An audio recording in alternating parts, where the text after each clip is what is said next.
When I decided to run for office, there were so many communities that were not represented. When a piece of legislation came across my desk, the first thing that I think is how this legislation is going to impact the life of my children and others. When I think about Delegate Elizabeth Guzman, I can sum her up in one word, and that's passionate. She's introduced discussion around our youth and how we can better help them along to be better in society. Delegate Guzman was the firstly elected representative I've ever had that I feel like represents me. I have a son who was born with tricuspid atresia. In 2017, he was between the ACA and Medicaid Expansion gap. She made a point to come up to me and tell me that she was going to do everything she could to make sure that Medicaid Expansion got passed. Ultimately, we got it passed. When I was elected, I said that I was running on accountability and transparency. I told my constituents I will come back to prove to them that I was able to fight for legislation that impact the residents of my district.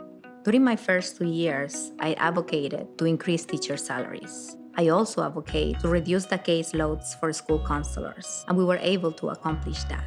In criminal justice reform, we were able to increase the felony larceny threshold. I will continue to fight to make sure that we live in a society where everyone is treated with dignity and respect. I am Delegate Elizabeth Guzman. I represent the 31st District, and I'm running for re-election this November 5th.